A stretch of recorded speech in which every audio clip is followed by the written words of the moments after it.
vamos a ver el ciclo de compresión de vapor, pero con un intercambiador de calor aumentándole al ciclo básico que vimos en la anterior clase. Todo el contenido de la primera unidad es el ciclo de compresión de vapor, pero con distintas variantes que va teniendo, aumentando componentes. Antes de comenzar vamos a hacer un resumen de la anterior clase, de lo más importante que vimos en la anterior clase. Recordemos que nuestro ciclo quedaba de esta manera, el ciclo inverso de Carnot, con dos variantes, quedaba de esta manera. Cambiamos la turbina por una válvula, y la compresión dijimos que tenía que comenzar como vapor saturado seco o vapor recalentado, es decir, una compresión seca. Vamos a hacer un resumen de las características más importantes de cada componente. El compresor aumenta la presión, asumimos que la entropía se mantiene constante, consume energía y generalmente el refrigerante ingresa como vapor saturado seco, es decir, con título 1 y sale como vapor recalentado. El condensador es un intercambiador de calor, lo consideramos isobárico, cede calor al medio ambiente inmediato y el refrigerante ingresa como vapor recalentado y sale como líquido saturado seco, es decir, con título 0. La válvula mantiene la entalpía constante, la presión de salida es menor que la de entrada y el proceso es real o irreversible. El evaporador también es un intercambiador de calor, lo consideramos isobárico y es el que absorbe calor del espacio refrigerado y lo cede al medio ambiente inmediato. Al compresor ingresa líquido o mezcla, generalmente mezcla, y sale vapor saturado seco. También estos dos símbolos que representan válvulas. En el diagrama que encontré en la imagen que estudiamos en la anterior clase, la válvula la representa con este símbolo, pero nosotros vamos a utilizar este redondo con una X porque ese simboliza de que a la válvula ingresa líquido subenfriado o líquido saturado. La otra válvula generalmente se utiliza para vapores, entonces cuando nosotros hagamos el ciclo de refrigeración o cuando vayan a dar su examen, van a dibujar la válvula de esa manera, con el círculo y con la X en el centro del círculo, como lo muestra el primer diagrama. Bien, quería hacer esas aclaraciones y... Una preguntita, disculpa.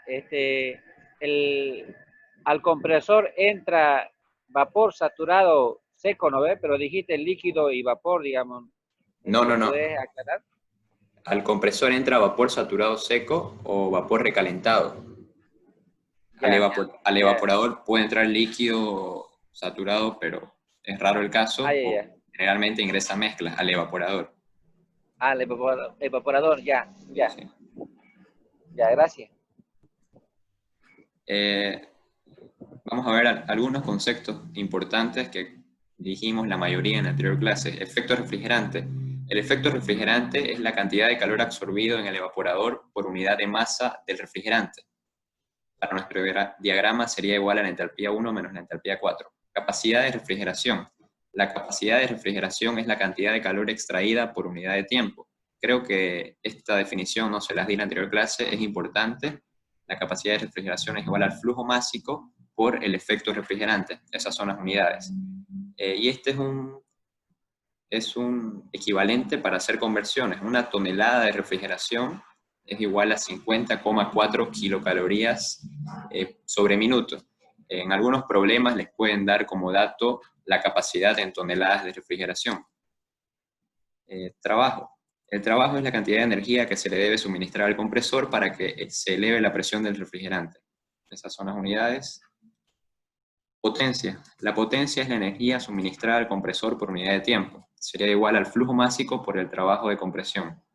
Y el coeficiente de operación, que es el cociente del efecto refrigerante por el trabajo de compresión, indica la efectividad del sistema, es decir, el calor que logro extraer sobre el gasto de energía. Se puede representar con estas tres ecuaciones, lo podemos encontrar con estas tres ecuaciones. Esta tercera creo que no se las di en la anterior clase.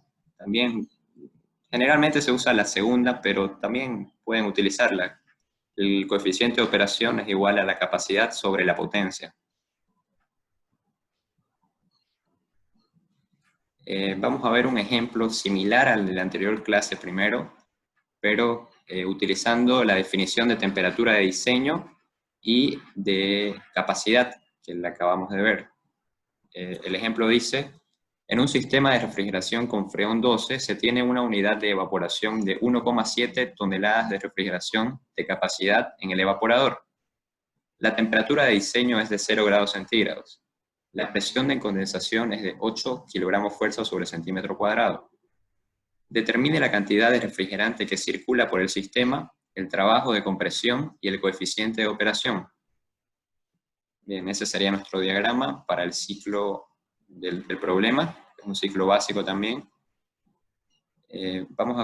Estos datos tenemos: la capacidad es igual a 1,7 toneladas de refrigeración, la temperatura de diseño nos dicen que es 0 grados centígrados, y la presión del condensador, o la salida del compresor, es de 8 kilogramos fuerza sobre centímetro cuadrado. Recordemos que la temperatura de diseño se puede obtener haciendo esta diferencia. La temperatura de diseño menos la temperatura del evaporador, que es con la que tenemos que trabajar. La temperatura de diseño no nos sirve para hacer cálculos, pero con esa temperatura podemos obtener la temperatura del evaporador. Recordemos que la temperatura de diseño menos la del evaporador es igual a 10 grados centígrados. Entonces, hacemos el despeje y tenemos que la temperatura del evaporador es igual a menos 10 grados centígrados. Con esa temperatura podemos hacer cálculos, definir los estados. Vamos a comenzar definiendo el estado 1. Tenemos la temperatura del evaporador, que es menos 10 grados centígrados, y sabemos que del evaporador el refrigerante sale como vapor saturado seco, entonces el título es 1. Con esa temperatura, y sabiendo que el título es 1, ubicamos en la tabla de freón saturado. La temperatura no la tenemos, pero podemos interpolar. Hacemos la interpolación y tenemos que la entalpía es 43,74 kilocalorías sobre kilogramo. También vamos a encontrar la entropía, porque el refrigerante en el estado 1 es el que ingresa al compresor y la entropía se mantiene constante, entonces también la vamos a necesitar. La entropía nos sale 0,1676. Y también podemos encontrar la presión, que nos puede servir para hacer algunos cálculos. Sabemos que en estado saturado, la presión si definimos la temperatura, podemos definir la presión. Entonces también interpolamos y tenemos la presión 1, que es 2,24. La presión al ingreso del compresor va a ser 2,24, y a la salida nos las da de datos, sería 8. Ya tenemos las dos presiones, que es con lo que generalmente se trabaja. Definimos el estado 2. Para el estado 2 tenemos la entropía y tenemos la presión. La presión sería la del condensador, que es la misma de la salida del compresor. Utilizamos el diagrama, ubicamos la primera presión, que es 2,24. Ese sería el estado 1. O sea, marcamos el estado 1 en el diagrama, y ubicamos también la presión 2, que sería 8. Con la presión de 8 y manteniendo la entropía constante, podemos ubicar el segundo estado. Una vez ubicado el segundo estado, marcamos la línea vertical y leemos la entalpía. La entalpía 2 sería 49 kilocalorías sobre kilogramos. El estado 3. Para el estado 3 tenemos la presión y sabemos que del condensador sale líquido saturado seco. Entonces utilizamos la tabla de freón saturado. Ubicamos la presión, hay una muy aproximada, 8,050, esa nos sirve. Y ubicamos la entalpía para el líquido saturado seco, que sería 15,95. Esa sería la entalpía en el estado 3. En el estado 4 tenemos la presión, pero sabemos que la entalpía después del estrangulamiento, es decir, después de pasar por la válvula, se mantiene constante, la entalpía, perdón. Entonces la entalpía 4 sería igual a la entalpía 3. Con eso tenemos definidos los 4 estados y podemos responder a lo que nos pide el enunciado. Para determinar la masa del refrigerante, primero vamos a calcular el efecto refrigerante. El efecto refrigerante sería igual a la entalpía 1 menos la entalpía 4. La capacidad de operación, recordemos que era igual a la masa, al flujo másico por el efecto refrigerante. El enunciado nos da la capacidad de refrigeración. Acabamos de calcular el efecto refrigerante, entonces despejamos el flujo másico utilizando el factor de conversión que les dije hace un momento, que una tonelada de refrigeración equivale a 50,4 kilocalorías por minuto. Entonces, haciendo el despeje y la conversión de las toneladas de kilocalorías, podemos encontrar el flujo másico que nos sale 3,083. También nos pide el trabajo de compresión. El trabajo de compresión sería igual a la entalpía 1 menos la entalpía 2. Nos sale menos 5,26. Por último, el coeficiente de operación, la relación entre el efecto refrigerante y el valor absoluto del trabajo de compresión. Nos saldría 5,28. ¿Entendieron todo? Creo que fui más rápido, pero es porque es básicamente lo mismo que vimos en la anterior clase, solo que quería utilizar esas dos definiciones para que queden más claras, es decir, la de capacidad y la de temperatura de diseño. Una preguntita nomás, en el estado 3, ¿Sí? utilizaste una temperatura de 90, ¿ese dato de dónde lo sacaste? ¿De 90? Temperatura de 90. Sí, al estado 3 entré con la presión. Si te fijas, el 90 es en Ah, grados. ya, la presión. Sí, igual el 90 es en grados Fahrenheit. En grados centígrados sería 32,2. Pero Ya, entramos entonces, con la presión, ¿no? con la presión y sabemos que el título es 0 porque del condensador sale como líquido saturado seco. Directamente con la presión leemos la entalpía del líquido saturado, que es 1595.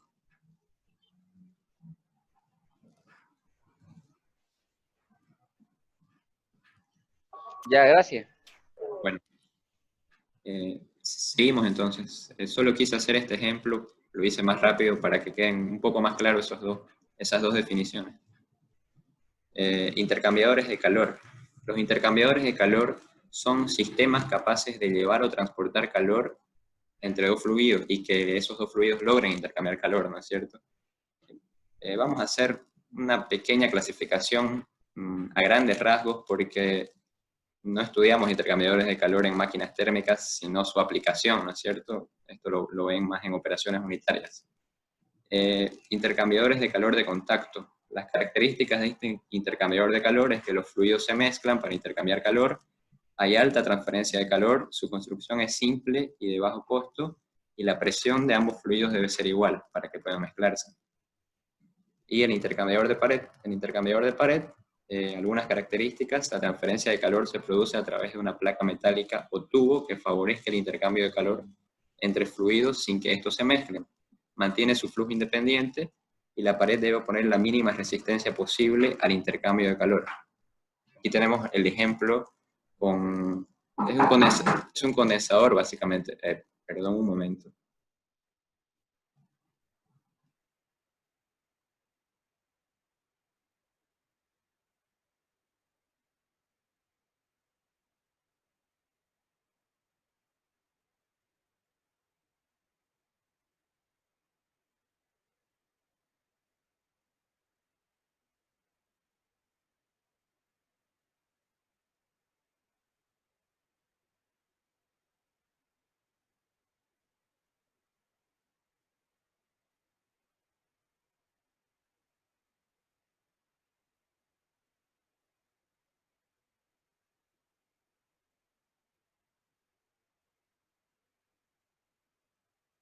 Ya, disculpen, sigamos.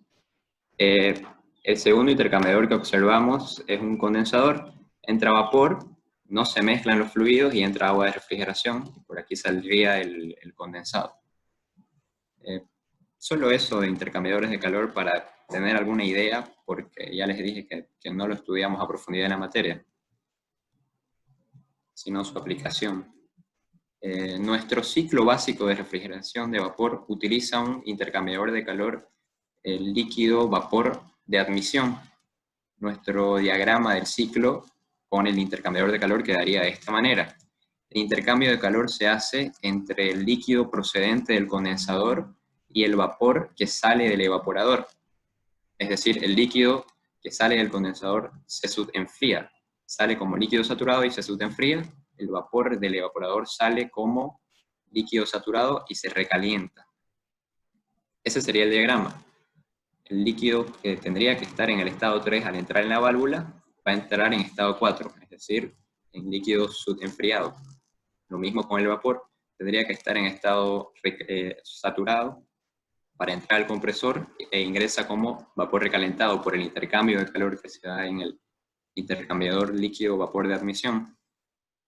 Lo más importante de este ciclo, lo que más hay que resaltar es que, lo que ya dije, el líquido saturado procedente del condensador se subenfría hasta el punto 4 usando vapor del estado 6 que se recalienta hasta el estado 1.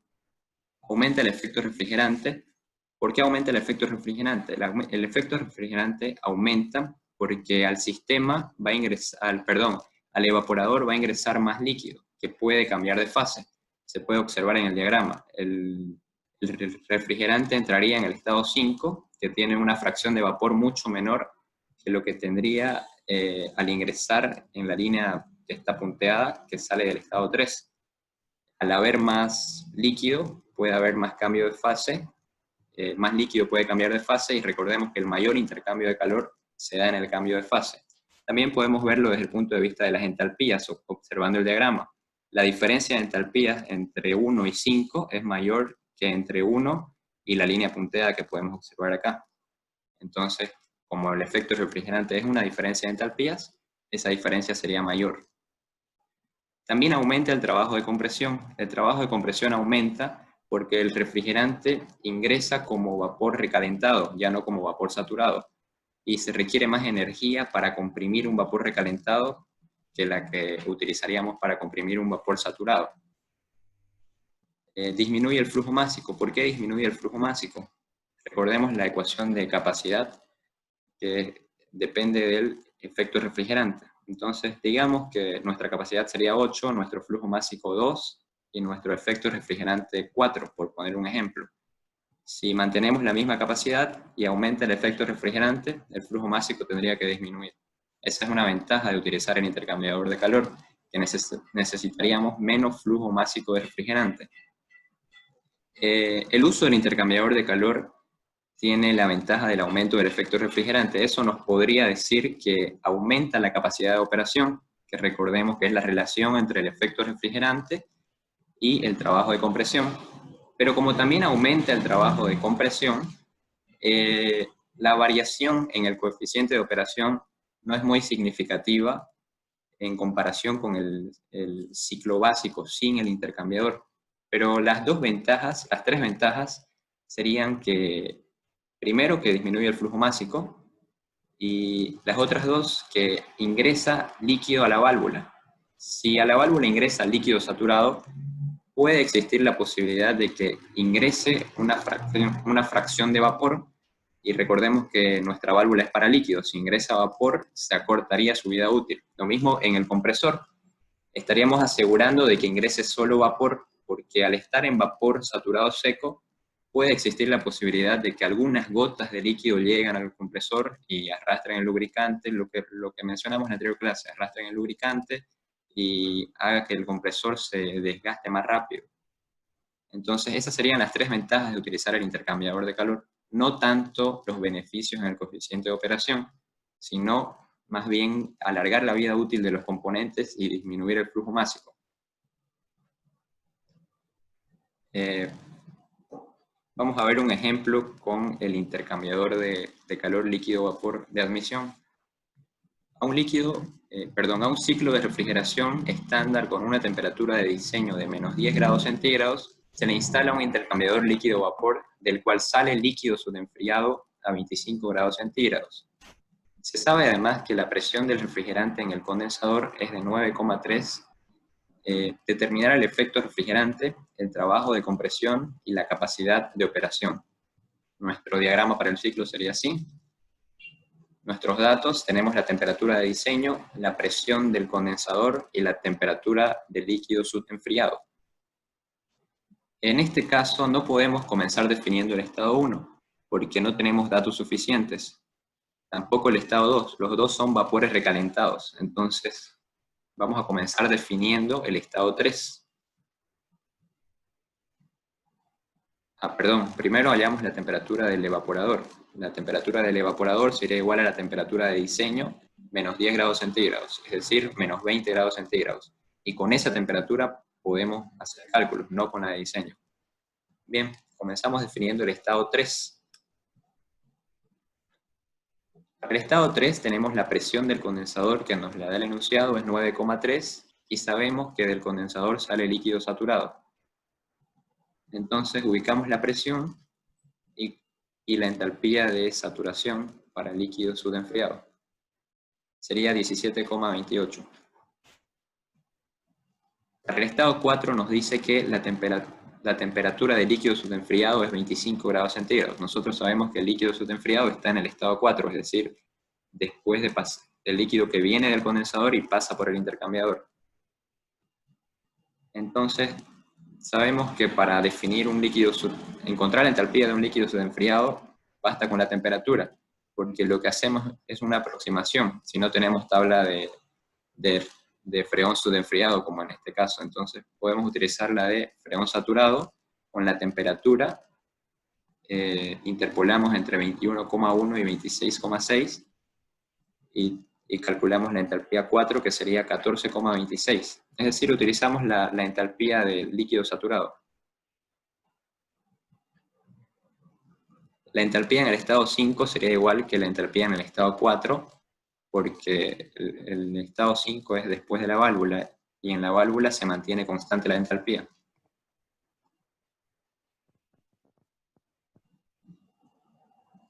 Para el estado 6 tenemos la temperatura del evaporador, menos 20 grados centígrados, y sabemos que del evaporador sale vapor saturado seco. Entonces entramos a la tabla con la temperatura de menos 20, nos vamos a la entalpía de saturación del vapor, interpolamos y tenemos la entalpía 6, 42,68. También podemos hallar la presión, interpolando sería 1,54, esa presión nos va a servir para el próximo estado.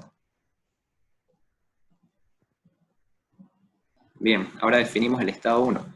Para definir el estado 1 solo tenemos la presión, que es la misma del evaporador, 1,54. No podemos definir un estado recalentado con solamente la presión. Entonces vamos a hacer un análisis termodinámico del intercambiador de calor, utilizando la primera ley. La primera ley quedaría así: el intercambio de calor menos el trabajo sería igual a la entalpía de salida menos la de entrada. Nosotros estamos analizando el intercambiador de calor, pero nuestra frontera del sistema está un poco más allá de las paredes del intercambiador de calor. Tomando en cuenta esto, no existe intercambio de calor. ¿Por qué? Porque el intercambio de calor se da dentro del intercambiador, ¿no es cierto? Entre el flujo 3 y el flujo 6. Entonces, con el medio ambiente no hay intercambiador de calor, no hay intercambio de calor. Entonces, este sería 0. Tampoco hay trabajo. La masa se mantiene constante, lo que resultaría que la entalpía de entrada es igual a la de salida. Nuestro sistema tiene 2 entradas y 2 salidas. Una entrada sería el estado 3 y otra el estado 6, y las salidas serían el estado 4 y el estado 1. Entonces la entalpía 3 más la entalpía 6 es igual a la entalpía 4 más la entalpía 1. Nosotros tenemos la entalpía 3, la entalpía 6 y la entalpía 4. Despejamos la entalpía 1 y calculamos 45,7. Ya tenemos definido este estado, tenemos la presión y tenemos la entalpía. Con eso podemos hallar la entropía, que se mantiene constante y nos sirve para definir el estado 2. Podemos definir la entropía de dos maneras: haciendo interpolación en la tabla o utilizando directamente el diagrama. Para interpolar sería ubicar dos presiones. La nuestra es 1,54, entonces está entre 1,41 y 2,11. Si se corta, voy a volver a enviar, creo que ya me salió el aviso, pero ya vamos a terminar igual.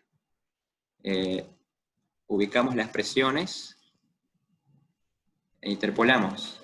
También podemos utilizar directamente la entropía de 0,126. ¿Por qué? Porque nuestra presión es 1,54. Está muy cerca de 1,41. Nuestra entalpía es 45,7. Está muy cerca de 45,42. Y si nos fijamos, las variaciones de entropía son generalmente en el tercer decimal. Entonces, si utilizamos la de 45,42 o la de 46, la variación no sería mucho. Podemos hacer una aproximación para no interpolar y directamente decir que nuestra entropía es 0,182. En este caso vamos a interpolar para que vean que sí se aproxima. Para la presión de 2, ubicamos los datos, interpolamos, nuestra entropía sale 0,18229. E interpolamos entre las presiones. Nuestra entropía sale 0,18109. Y la que les dije que podíamos utilizar era 0,18126. Varía en el tercer decimal. Siempre podemos ubicar la presión más cercana y la entalpía más cercana para ahorrar tiempo y no interpolar. Pero hay que ubicar la presión más cercana, porque si hubiéramos utilizado 2,11, la entropía sí variaría. Sería 0,17, ya estaría variando mucho más. Bien, nuestra entropía 1 es 0,18. Para el estado 2 tenemos la entropía y tenemos la presión. Utilizamos el diagrama, ubicamos la presión 1,54 en el estado recalentado y la entropía de 0,18. Recordemos que estas líneas de acá son las entropías. Aquí está 0,18, 0,181 era. Ese sería nuestro estado 1. Ubicamos el estado 2, la presión es 8 y la entropía se mantiene constante. Ese sería el estado 2 y podemos leer la entalpía. La entalpía sería 53, la entalpía 2. Con eso ya estarían definidos todos los estados y podemos responder la pregunta del problema. Determinar el efecto refrigerante. El efecto refrigerante en este caso sería la entalpía 6 menos la entalpía 5, porque es la que ingresa al evaporador, ¿no? Aquí podemos ver, la entalpía que sale del evaporador es la 6 y la entalpía que ingresa es 5. Entonces, diferencia.